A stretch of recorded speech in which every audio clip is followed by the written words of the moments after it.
Good afternoon, everybody. Everybody's having a great day. It's Wednesday. Wow.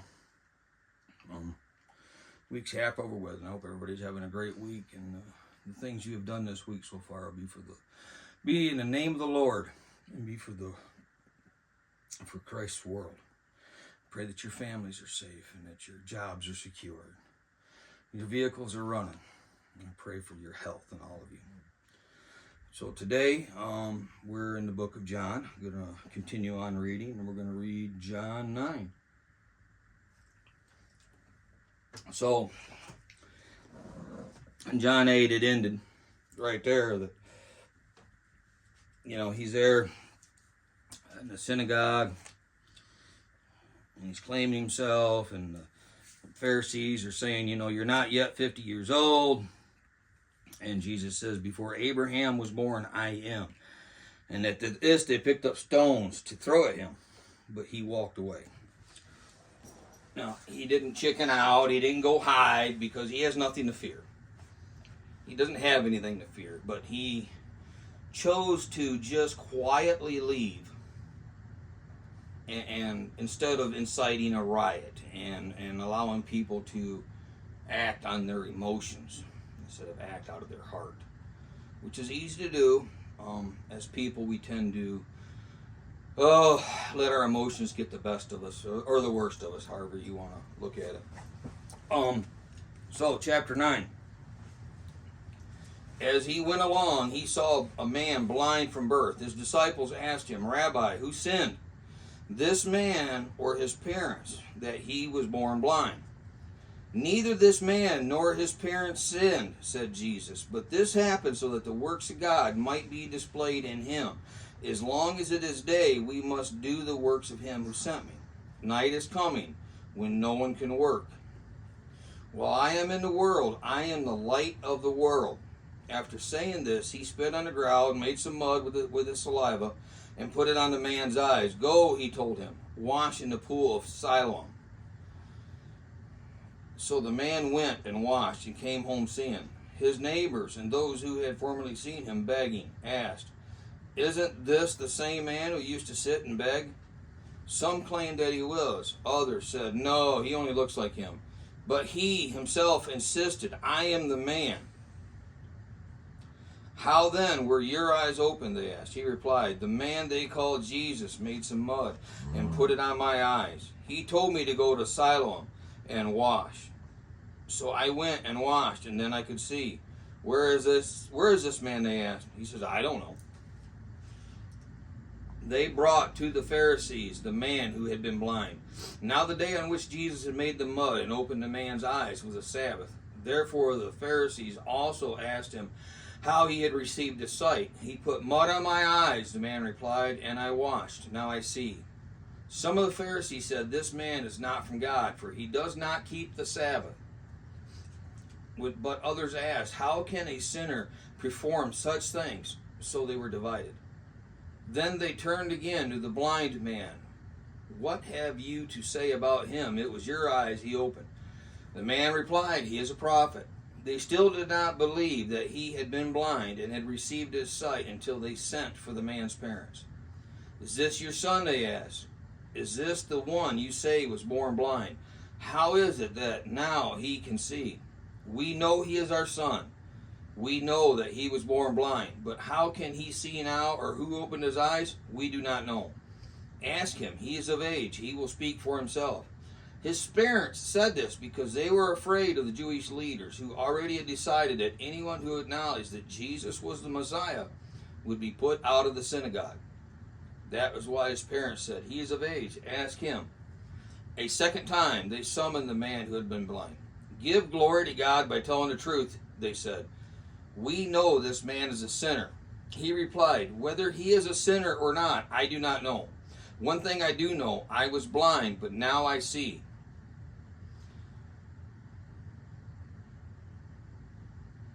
Then they asked him, What did he do to you? How did he open your eyes? He answered, I have already told you, and you did not listen. Why do you want to hear it again? Do you want to become his disciples too? They then hurled insults at him and said, You are this fellow's disciple. We are disciples of Moses. We know that God spoke to Moses, but as for this fellow, we don't even know where he comes from. The man answered, now that is remarkable. You don't know where he comes from, yet he opened my eyes. We know that God does not listen to sinners. He listens to the godly person who does his will. Nobody has ever heard of opening the eyes of a man born blind. If this man were not from God, he could do anything. To this they replied, you were steeped in sin at birth. How dare you lecture us? And they threw him out. Jesus heard that he had been thrown out, and when he found him, he said, do you believe the Son of Man? Who is he, sir? The man asked. Tell me so that I may believe him. Jesus said, you have now seen him. In fact, he is the one speaking with you. The man said, Lord, I believe you, and he worshipped him. Jesus said, for judgment I have come into this world, so that the blind will see, and those who will see, and those who see will become blind. Some Pharisees who were with him heard him say this and asked, what, are we blind too? Jesus said, if you were blind, you would not be guilty of the sin. But now that you claim you can see, your guilt remains. I think there's a couple good points in this. There's a couple big points in this book here. And this man's disability, he was given that to show God's work and to show God's glory and show God's power, for his opportunity to be a representative of Christ and his love for mankind. So that when Christ came through and Christ healed him, he would be used. His words, his faith, his acknowledgement from there on out was going to be for Christ. He's going to spread the word of Christ. That's what his job was. That's why he was given this infirmity. So, but as they're questioning him over here, who is he? Did you not see him? They're really just going through it. He's like, hey, do you want to, do you want to become a disciple too? And they hurled insults at him, and because they don't understand that at this point, he hasn't seen Jesus. He hasn't seen him. He's heard his voice, but he hasn't seen Jesus. He hasn't seen Jesus' disciples. He does not know who actually healed him. He knows it was a man of God, because God does not listen to sinners. He listens only to the godly person who does his will. Now, he knows this, but he does not know who he looks like. Think about it. He was blind. He had mud on his eyes. He was told to go wash his face. Jesus didn't go with him to wash his face. Jesus went on about his day. It was a simple thing for Jesus to do this. It wasn't, critical. So this guy doesn't know. Finally, with Jesus, when he's thrown out of the temple and Jesus, introduces himself, the man immediately, I believe and I worship, and he worshiped him. I worship you for judgment to come into this world, so that the blind will see, and those who see will become blind. Now the Pharisees who heard them, and they were upset. What, are we blind too? Jesus tells them, if you were blind, you would not be guilty of sin. But now that you claim you can see, your guilt remains. And he's talking about the being blind to the Spirit and seeing the world, instead of being blind to the world and seeing the Spirit. That's what you have to understand about this. Is he's not saying, hey, every blind man is guilt-free. Every man that can see is guilty of sin. Because there's men, we're all guilty of sin. Let me rephrase that. We're all guilty of sin. But his disciples weren't blind, and now they see the Spirit and they walk in the Spirit. They're blind to the temptations of the world. They are blind to these things that will cause you to sin. They are blind to these works that will cause you to sin. Their minds are focused on the Lord, on Jesus Christ. And these Pharisees, they're focused more on Moses than God. They're focused more on these rituals and these traditions than they are on God. And this is what Jesus is trying to tell them and trying to explain to them, that you need to see the Spirit. You need to see me. You need to listen to me. For I am the way to my Father. For I am the way to heaven. Because no one can get to the Father except through me. And they are so seeped in this tradition. They're so seeped in these worldly things that are going on that they cannot see him for who he is. They are blind to him. And so that's just a couple big things here that really are in this chapter that we have to understand, we have to read it a couple times, we have to meditate on it, we have to think about it and understand that, as this is continuing, was it Judea that he's in,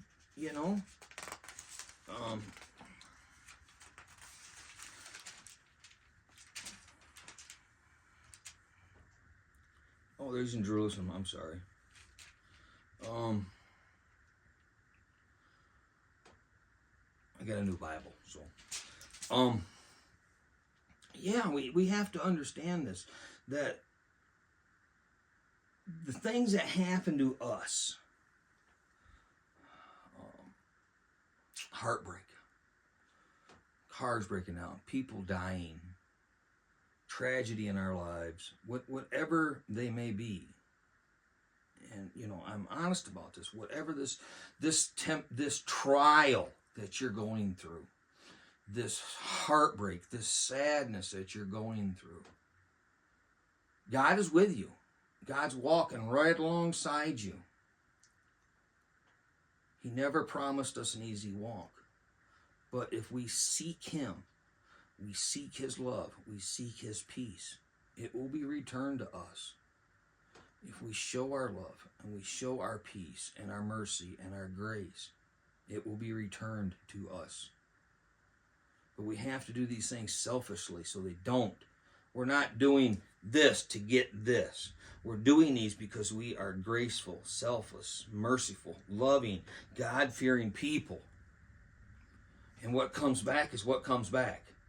Because we're going to heaven. We're going to walk with God. We're going to go to heaven.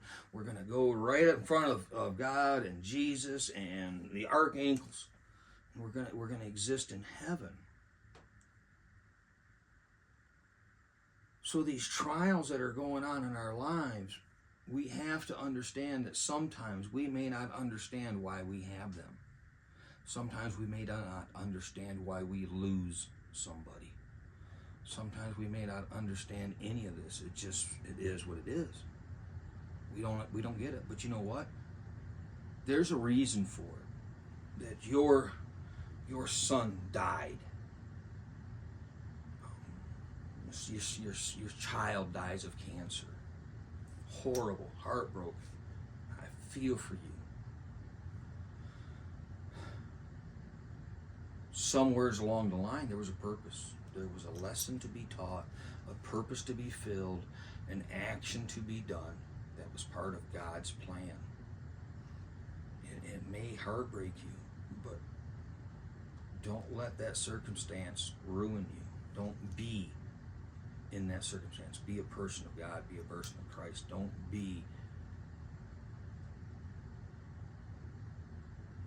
let a tragedy be who you are. Don't let a tragedy be who you are dealing with every day and focusing on every day. It happened. It's horrible. It sucks. Grieve. Go through the process. Seek help. Seek help in this book. Call your preacher. Do these things. Try to understand that there was a reason for it. It may not have been for you. It may have been to save somebody else's life so that they will save somebody else's life or 10 people's lives. Maybe your child died and the doctors learned some critical thing for it that now they can treat hundreds of other children. Maybe your husband dies in a car wreck. But what you don't know is he swerved to miss another car that had a mother and 5 children in it. And one of those children is going to be a great leader in this country, a great leader of this world. is going to be a man, a person, man, woman that creates a cure for something, that discovers these things. We don't create anything. We only discover what God has already given us. I love you. Sorry for rambling on. I hope everybody has a wonderful day.